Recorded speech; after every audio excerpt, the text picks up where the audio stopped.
You are tuned to ARP on the Accelerated Radio Network. It's 12 noon, and it's time to have lunch. Lunch with the Finance Bunch. Lunch with the Finance Bunch. Lunch with the Finance Bunch. Bringing money talk you can understand. And now here's your host, Miss Charline.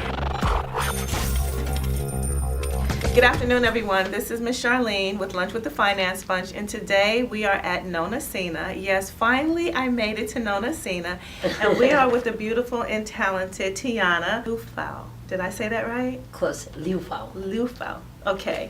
And I wanted to come and meet with you because you have a world famous international dance school.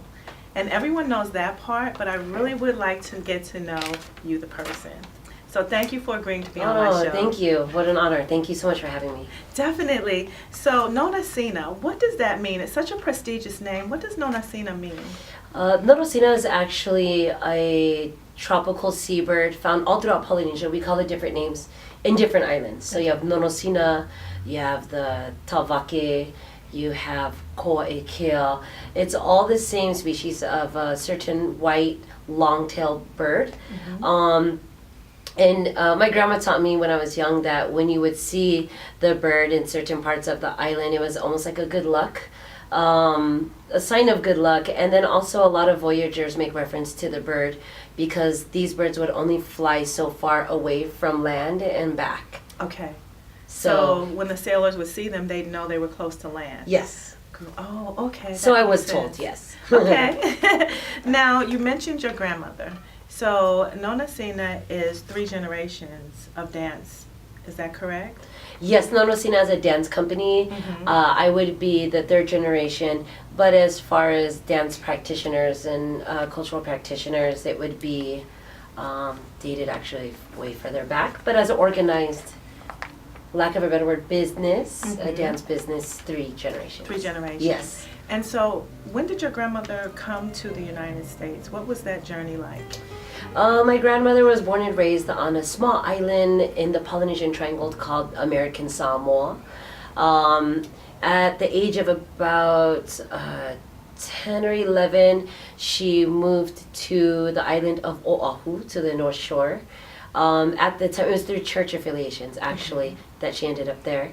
And then at about 15, she ended up here in California. And then she brought with her the only thing she had, and it was the love of dance, Polynesian music and dance. She didn't speak a word of English at all. Oh. She we only had our cultural dance. And so she eventually started her dance company.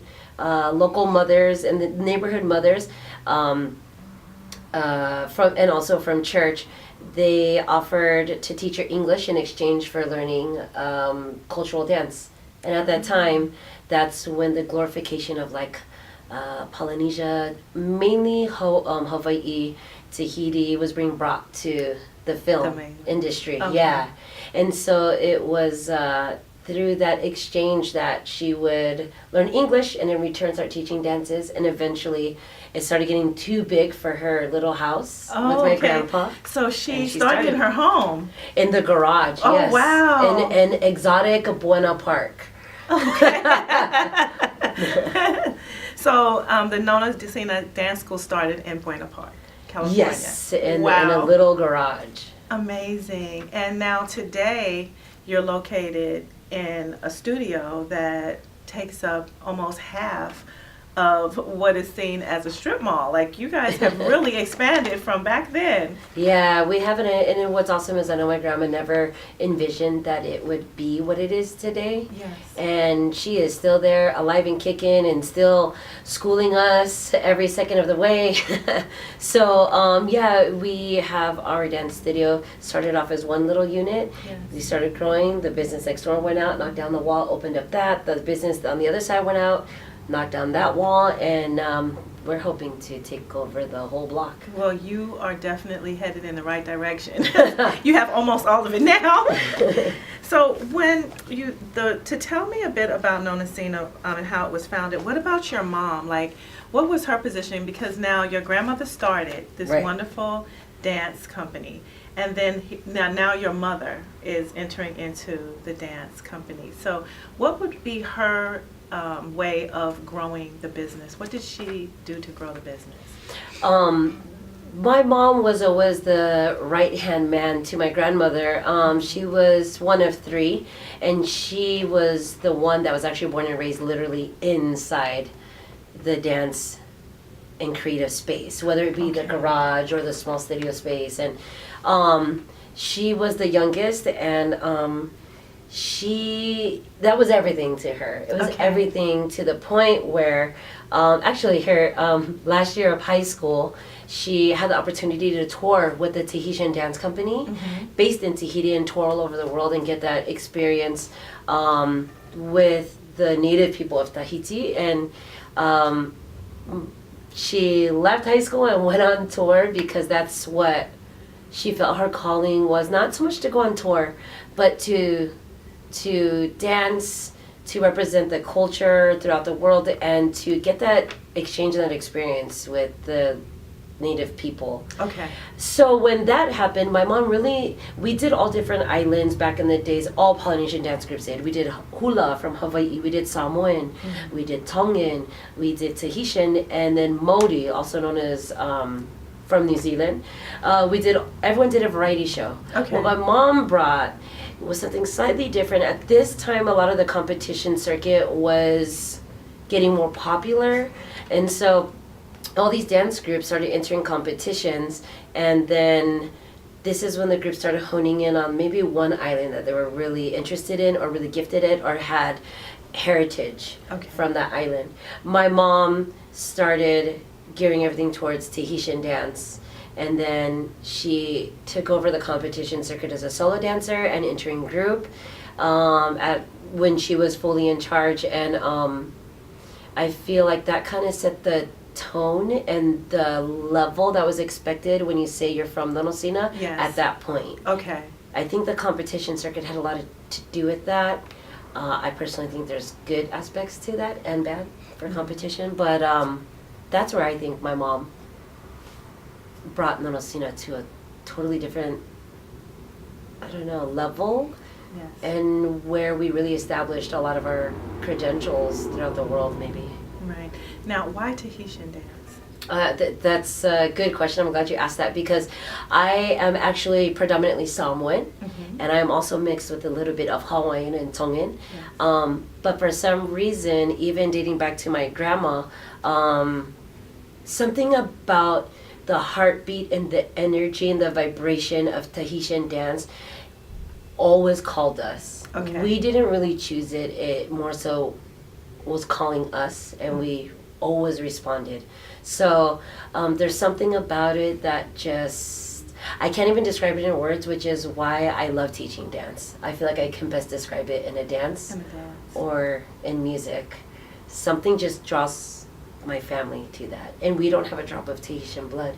However, we are Polynesian. We do celebrate that we are all one. We come from the same origins, but I don't know, there's something about Tahitian that I think my eyes just lit up too, talking about it, because I can't describe it. It's the energy, it's the vibration, it's the mana, we say in Polynesian. What does mana mean? Mana, that's really hard to define. Okay. Mana would be like the nucleus or the driving force of everything, both living and non-living. Okay. So there can be mana in objects, there could be mana in us humans, there could be mana in almost everything you can think of, and you can really feel it. There's good mana and bad mana. I don't know what the word in English would be. So it's almost like energy or spirit? Right, yeah. Almost like energy or spirit. So it would be like that nucleus in. Right. And it doesn't have to be a person. It could be in. Okay. An object, and it could be an instrument. It could be in an adornment while you're dancing, or something rather. A chord that you hear even. It's really hard to explain, but that really drives me and motivates me in what I do.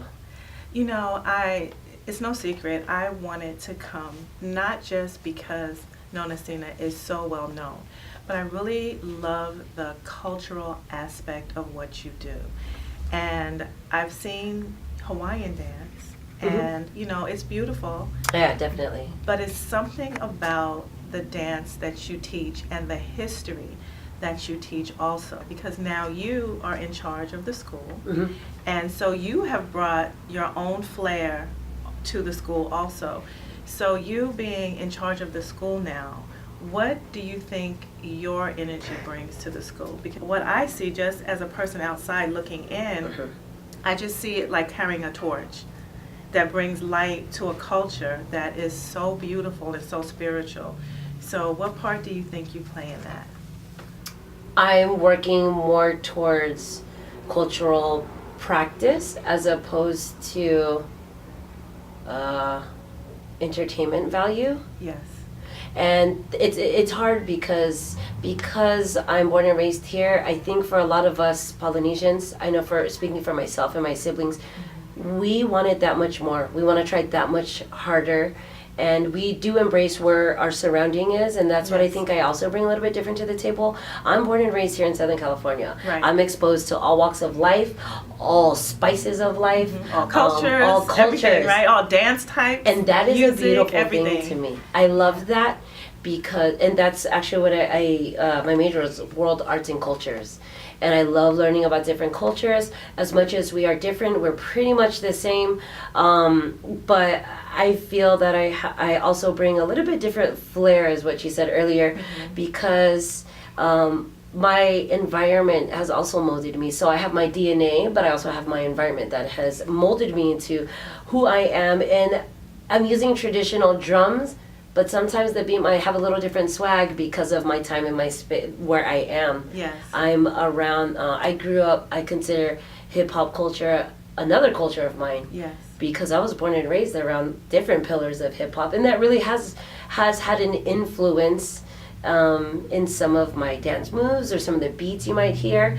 And it's not to create a new genre, because that can be very controversial. Yes. It's just, I am just telling another chapter of the modern day Polynesian. Yes. Modern day Polynesian, our voyage seeped other places outside the Polynesian Triangle.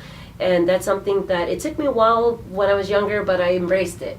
And once I embraced it, then I started creating and being a little bit more innovative, but never losing sight of keeping my 2 feet on the ground. Yes. And knowing the source and knowing the ancient stories of our ancestors. But at the same time, I also feel that what I bring to the table is I also try to depict the stories of now, Yes.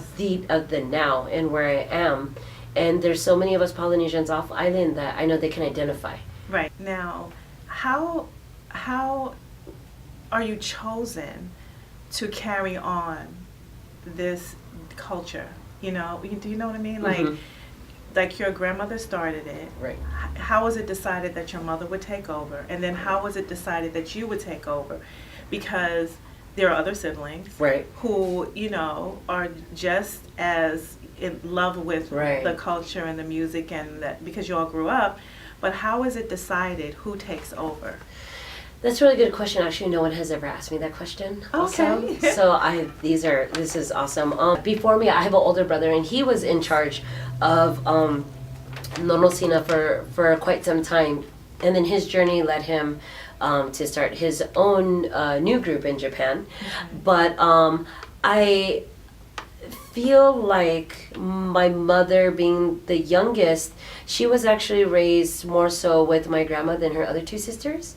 My 2 aunties, they were raised a lot with my great grandma, which is a very typical Polynesian thing. Yes. A lot of times when someone is born, whether it's a first, middle, or last child, or whatever order, a lot of times the grandmother will kind of ask to raise them, and then the grandmother teaches them those traditions. Yes.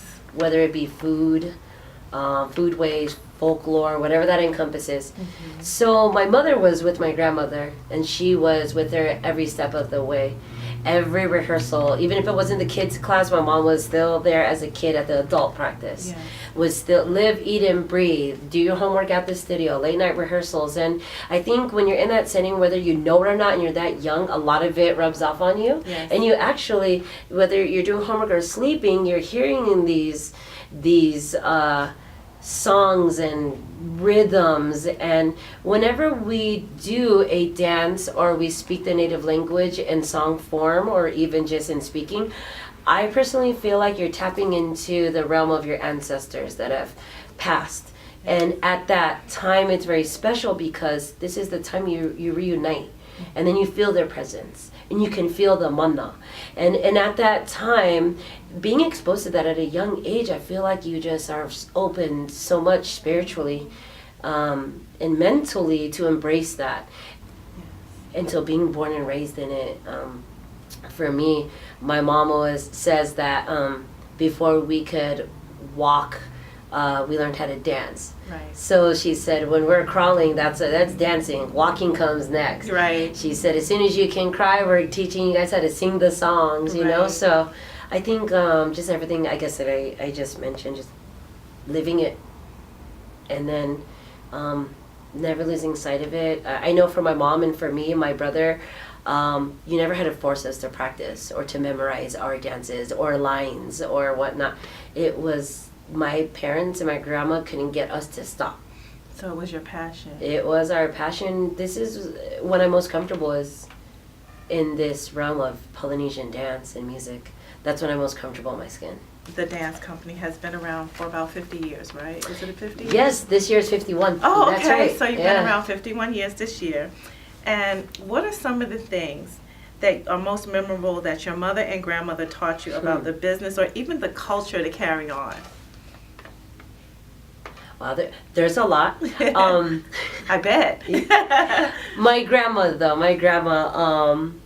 who is, I guess you could say, like self-made. She didn't come from much. The one thing that I'll make a business reference that she always tells me is, don't trust nobody but yourself. Okay. In every aspect you can think of. Yeah. And it went into even the cultural dance and music aspect of it. She was always like, it's good, you need to learn how to teach and execute the boys' choreography, the girls' choreography, the music, the singing, the drumming, the costume, and how to run the business. Okay. And at the time it was on a smaller scale, but she is a firm believer, like even if you're running with a skeleton crew, everybody flakes out on you, you just got to do everything yourself. And you know how to, so you're not left not being able to move forward. Right. Yeah. That's excellent advice, really. Oh yeah, she till this day, she's still like, her trust circle is like barely on one hand. So it's that's my grandma would say, don't trust nobody but yourself. You're almost unstoppable because you know who you are, and I think that we miss that so much here, you know, in America, is that a lot of kids don't know who they are. Yeah. They're searching somewhere to find who they are so they can find out who they're supposed to be. But when you know who you are at your core, right, that's a different person. Yeah, definitely. Right? That's a different person. So I respect what you and your family have carried on for this 50 years, bringing it from your homeland and then cultivating it here and standing true to that, what you believe, and picking up the you know, the torch almost, and just carrying it forward so that this culture can be substantiated right here in America and anywhere else in the world. And I think, in all honesty, that's why we have a dance studio. The majority of my students are not Polynesian, and I think because it's something that we embrace so much as Polynesians. We love to share our culture. Yes. We love to perpetuate our culture, and we love being creative with our culture. And I think that when you provide a space, a creative space like that, where we welcome you with open arms, I think for a lot of people here, because they're not intact with their roots, that's why they come. They're drawn to it. There you go. Yeah. They're drawn to it, and I love teaching that you don't have to be Polynesian to learn our dance. It was never meant to be kept a secret. It was to be shared and passed on, especially, you know, for our own. But then it's such a beautiful culture that I would hate to just keep it exclusively for just us.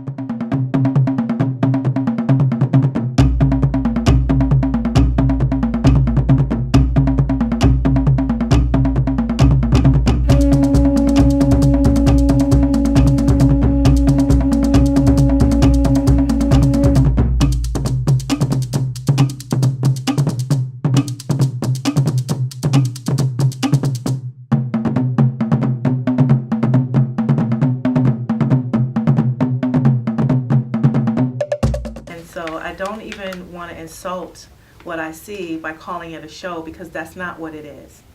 It's more of a performance of the culture that you've embraced. Is that right? Yeah. Well, Okay. thank you for that. Yeah, because I'm telling you, I was completely blown away, completely, because I could just see, the point. I could see the point. So what lessons do you hope your dancers will take away when they leave the studio, or, when you're judging them at competition, or when they stop dancing? What lessons would you like for them to take away? One, they will always be part of the dance family, because that is a very Polynesian. Once we take you in, you're in. You're in. We got you. Right. And then also the things that they've learned through dance, I hope you can apply it to life, not just within the duration of the dance. And then lastly is the importance of storytelling. Yes. Storytelling and passing that on. Yes, because because if we it don't keeps pass the it on, what's culture going to happen? alive. Exactly. Yes. Storytelling is everything. Yes. That's ultimately what you're doing when you're dancing. Yes. The poetry comes first, and then your body is second. Your body is bringing the poetry to life. And just the simple, bedtime story, Yeah. just passing that on, because it's really important, and it helps teach. That story alone, whether you're Polynesian or not, instills a lot of values That's right. in your life, and then it keeps your imagination young, and I think that's important. Lunch with the Finance Bunch, we always eventually get to the profit Yeah, center of it, right. right? So is this a profitable business? And if it is, great. And if not, where do your sources come from? Because I know for me, every business I do is not necessarily the profit business. It might be the passion business. It might be the teaching business. You know what I mean? And then there are other profit centers. So for you, is the dance your profit center or somewhere else? Yeah, I honestly think we are, I could be wrong, but we've been around the longest. Yes. And so there are a lot of groups that are geared towards entertainment, and there's show groups, and that's awesome. There's always someone looking to hire a Polynesian show, floor Yes. show, lay greeters or whatnot. I would consider us more of like a conservatory type of school, where we teach a lot of technique. We go into language, mythology, and that's, I think that we're one of the few studios that can actually rely on tuition. And so I do love this that much that if I was a millionaire, I would go teach at the park the same way for free. Yes. However, it is a business. It is, we are constantly investing in our business. And when I mean investing, it's like even just going back to the source, reading, interviewing, speaking with the elders, being up to date with things that are going on in the islands, in the dance world. Because we've been around the longest, and we're based here on the mainland, there's a lot of opportunities that are brought in profit as well with different, we're right next to Hollywood, or right next to Disneyland. Yeah. That gets very controversial. Okay. Very controversial. Yeah. So a lot of people will just see it as just a money-making business.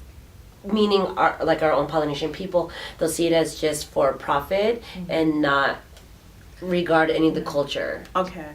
We are an established business, and in order to provide a place, a creative space like this, You have to. we have to make sure we pay the bills to keep it open. Exactly. Exactly. And then also, because it is a dance school, you want to provide opportunity for your students to display their work. To display their work. Have their friends and family see, where the heck are you for 8 hours out of the week? Right. And then and it's such a beautiful, it's a beautiful thing too when you do see it, and then they're up on stage or performing with their dance family.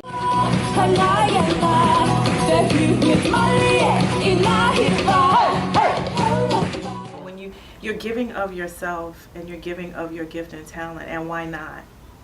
You know what I'm saying? Be able to support yourself in that way. So I'm happy that thank you. it profits you to the point that your family is taken care of, because that's the minimum you deserve for all that you put out. Thank you so much. Thank you. I know you were involved or are involved with Disney.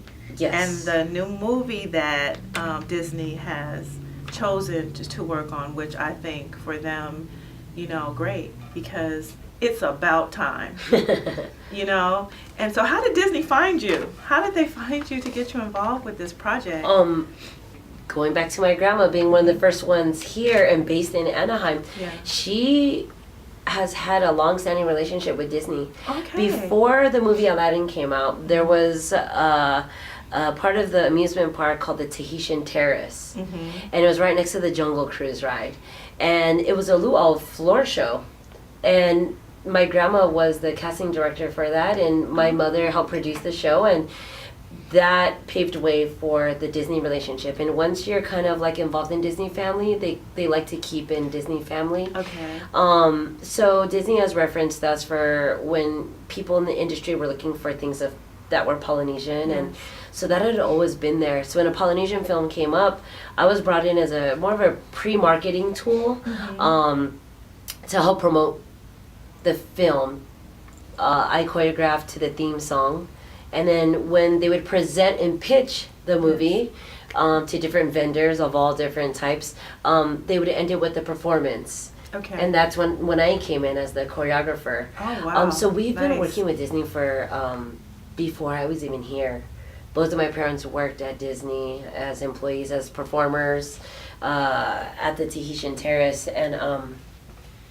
and then I started off just pre-marketing, and then I got brought on full-time as the dance consultant after the pre-marketing, all that was done. And then we went into production.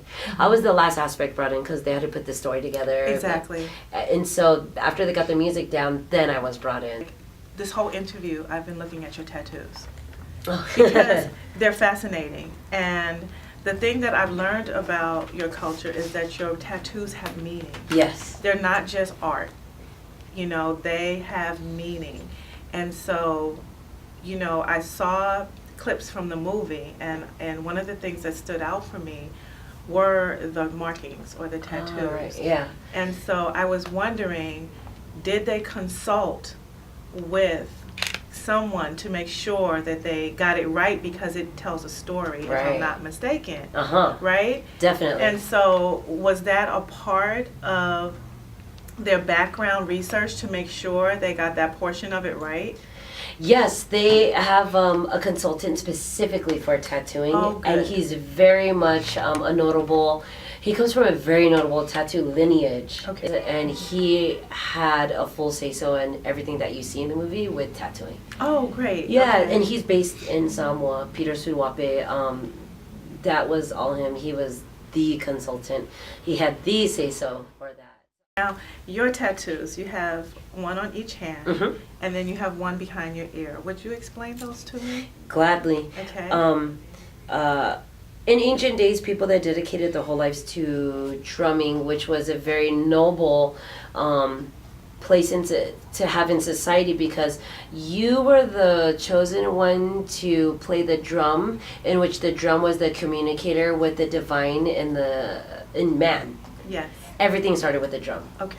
A skinned drum. So a lot of times the drummers would have markings on their hands to mark the mana of being a drummer, and the markings of your ancestor, different motifs that you dedicate your whole life to, your hands being the instrument. The instrument The that connect you Right. with the gods. yes. Okay. And so you can endure this, the pain and the rites of passage. You could play this. Each of these mean two different things. This one right here, there's 3 different birds, and this represents my older brother Mevina. This is myself and my little sister Alisa. Okay. This is a body of a gecko, which represents dance and how agile it is. Mm-hmm. Here we have, this is actually a Samoan and a Tongan reference. These are markings of like a dancer or a dance costume. And so this is for me and my siblings, and our whole life is dance. Yes. Literally, we look at life like a Like a dance. dance. So this was for us 3. Okay. And then this actually represents my grandmother. Okay.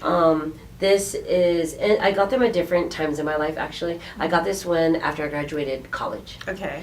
So this represents the head and the female parts. This represents my grandma being the head of the family. This represents the Samoan and my Hawaiian side, and weaving, the art of weaving together DNA, weaving together generations. Yes. Something's passed down from your mother's side. And then here we have the ancient depiction of the birds, again, the Nonosina bird. Here we have the rays of the sun, which represent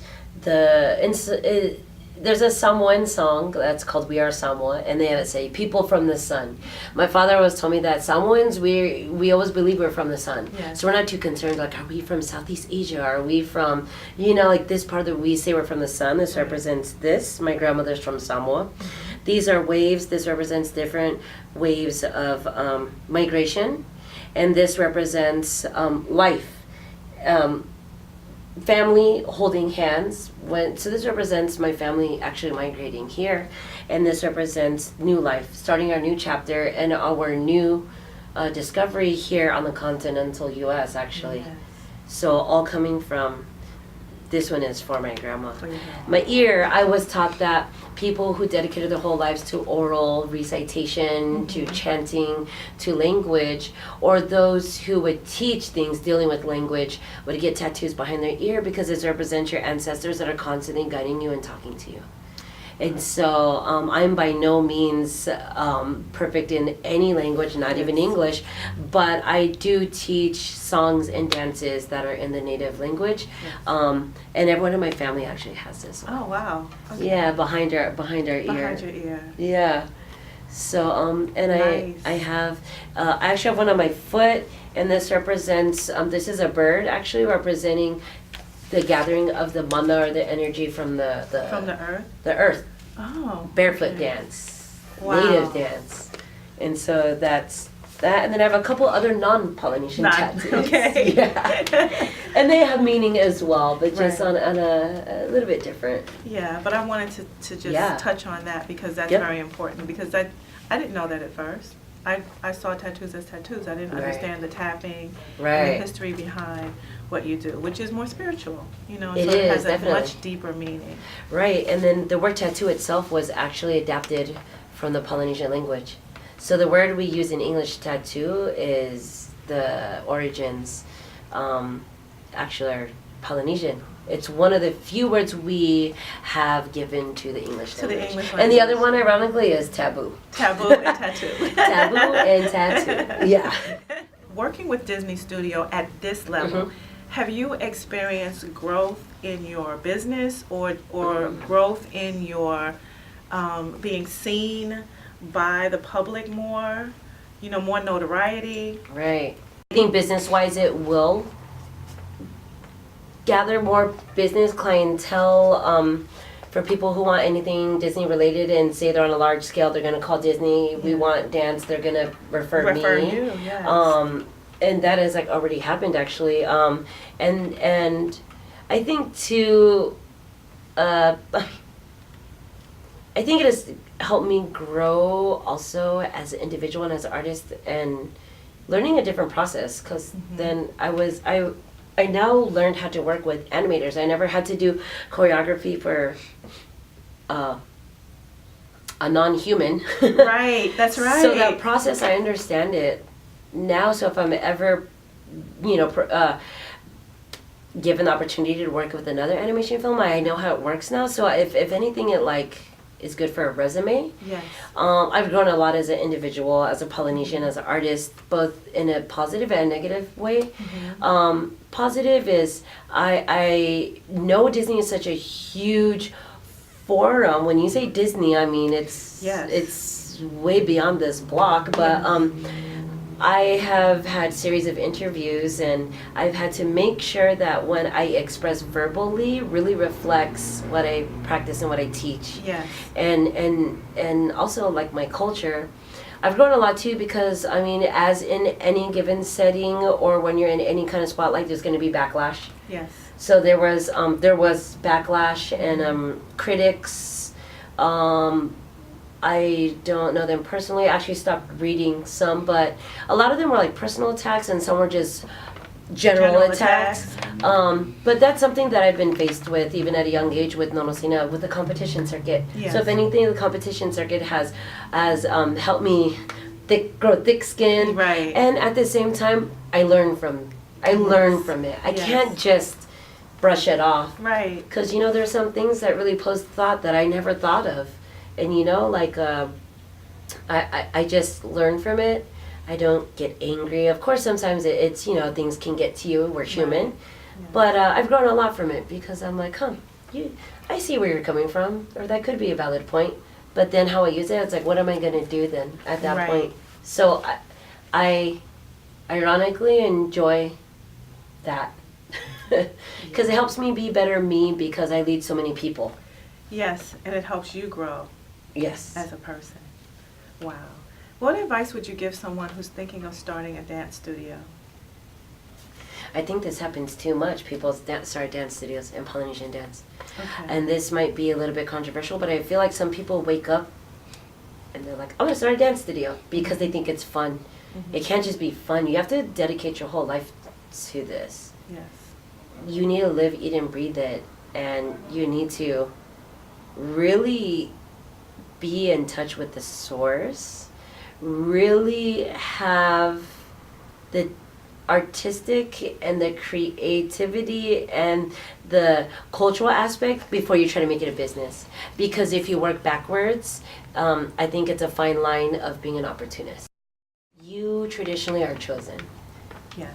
You don't ask to. You don't just go and start your LLC and then I want to have a dance school. It's like you are chosen through rites of passage, through your elders, through your community work, through what is in your a'o or your na'o, if it's righteous. You are supposed to be chosen. Always. Always. Always, because you hold the responsibility of telling the stories of old and new. My fear is that our stories will stop being told because there are only people creating new stories. Yes. But then I fear that the old stories that are very real and not just fantasy, but we have people that are direct descendants from different gods and goddesses, that those stories aren't kept because you don't see it on the mainstream, or it doesn't sell tickets, or people lose interest in that, and that is a fear of mine. My greatest hope would be, and it's not from a selfish standpoint, but that the tradition of Nonosina lives on and is passed on through the calling of our long line or the next generations. And the reason being is it's a family tradition of mine. Yes. And I would want that family tradition to still take place because in return it provides space for so many more people.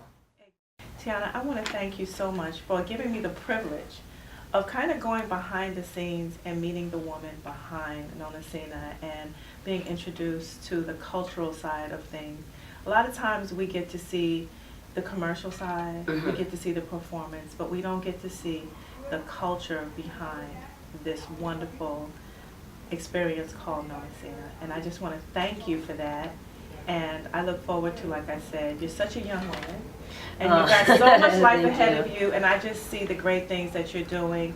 And I love the fact that you stick to the core and that you create this beautiful thing that we see and we label whatever we label it. But you keep the stories going, the stories being told.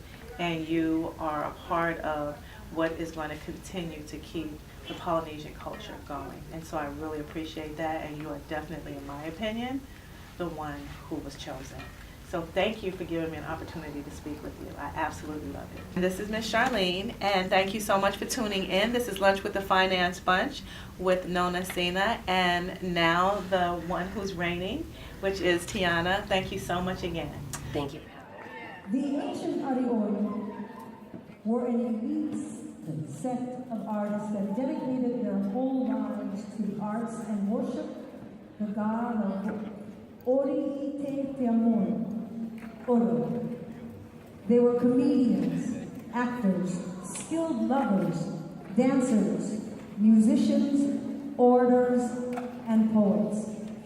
The 8 orders of the society were marked by tatau, which represented rank and artistic and spiritual achievement. The faces of the Aliori were painted red and yellow by the sap and meat of certain fruits and plants, as it was the favorite